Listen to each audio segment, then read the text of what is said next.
안녕하세요, 박소리입니다. 요즘 아이패드를 구매한 여러 동기들이 어떤 앱을 사용해서 필기를 해야 하는지, 강의를 들을 때는 어떤 앱을 사용해야 하는지에 대해서 제보가 많이 들어와서 제가 관련된 노타빌리티와 굿노트 앱을 사용해서 어떻게 필기를 하는지 영상을 준비해 봤습니다. 저는 지난 10월 아이패드 프로 2세대를 구입을 해서 한 4개월 정도 사용해 보았고, 굿노트와 노타빌리티 두 앱을 모두 사용해 보고 느낀 점과 어떤 스타일로 공부를 하면 좋은지에 대해서 리뷰를 해보도록 하겠습니다. 제일 먼저 노타빌리티의 장점에 대해서 알아볼까요?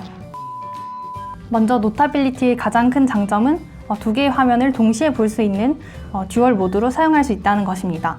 이렇게 왼쪽으로 열어서 끌어다 놓으면 두 개의 화면을 바로 동시에 볼 수 있다는 장점이 있습니다. 이렇게 한 화면에서 글씨를 쓰다가도 바로 오른쪽 화면에서 중요한 부분을 체크하거나 필기를 할 수 있다는 장점이 있습니다. 그리고 두 번째 장점은 세로 필기인데요. 굿노트와는 달리 노타빌리티는 세로로 이렇게 넘어가면서 필기를 할 수 있어서 화면의 아래 부분에도 쉽게 필기를 할 수 있습니다.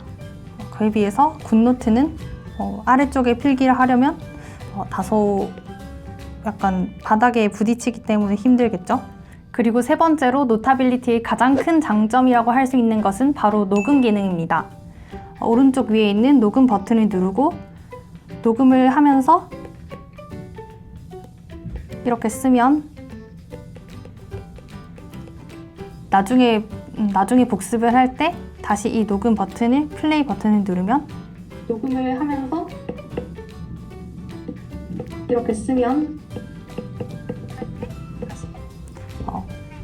지금과 같이 이렇게 글씨가 나옴과 동시에 소리가 들리기 때문에 복습을 할 때 훨씬 더 편리할 수 있습니다. 굿노트에 대해서 리뷰를 해보도록 하겠습니다. 굿노트의 경우에는 또 굿노트만의 가장 큰 장점이 있는데 바로 도형을 자유자재로 그릴 수 있다는 점입니다. 물론 노타빌리티 앱에도 도형을 그릴 수 있는 방법은 있지만 직관적이지 않기 때문에 잘 사용할 수가 없습니다. 하지만 굿노트의 경우는 동그라미를 그리면 바로 완벽한 원을 그릴 수 있고, 직선이면 직선, 삼각형이면 삼각형, 이렇게 자유자재로 그릴 수 있기 때문에 훨씬 직관적이고 잘 사용할 수 있습니다. 두 번째 장점은 바로 지우개입니다. 예를 들어 이렇게 자신이 원하는 부분을 가리고 이것을 외웠는지 시험을 치고 싶을 때 굿노트 같은 경우는 이렇게 다 가린 다음에 자신이 원하는 부분만 지우개로 지울 수 있습니다. 하지만 노타빌리티 같은 경우는 한 획별로 지우개가 지워지기 때문에 한꺼번에 가렸을 때는 지울 수 없다는 그런 불편함이 있습니다.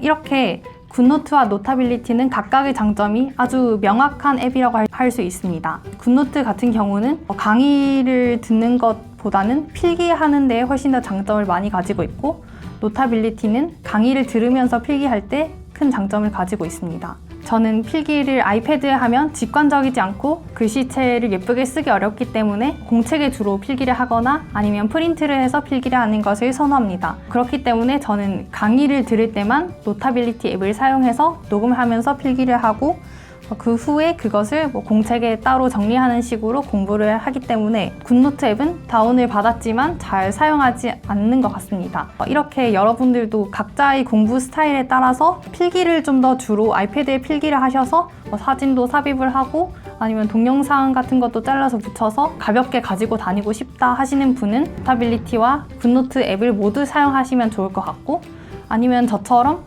공책에만 이렇게 필기를 하고 강의를 듣는 용으로만 아이패드를 쓰고 싶다 하시는 분들은 노타빌리티 앱만 다운받아서 쓰셔도 큰 무리가 없을 것 같습니다.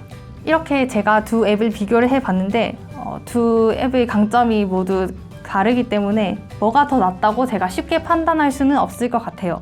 이 리뷰를 보시고 난 후에도 어떤 앱을 사야 할지 고민이 된다면 그냥 둘 다 사시는 것을 추천드립니다. 굿노트 같은 경우는 9,900원인가 정도 하고 노타빌리티는 12,000원 정도 하기 때문에 그렇게 큰 가격이 아니라서 둘 다 한 번씩 써보시고 여러분들한테 가장 잘 맞는 앱을 선택하시는 게 본과 공부에 좀 더 도움이 되는 선택이 아닐까 싶습니다. 여러분들한테 큰 도움이 됐길 바라면서 구독과 좋아요 부탁드립니다.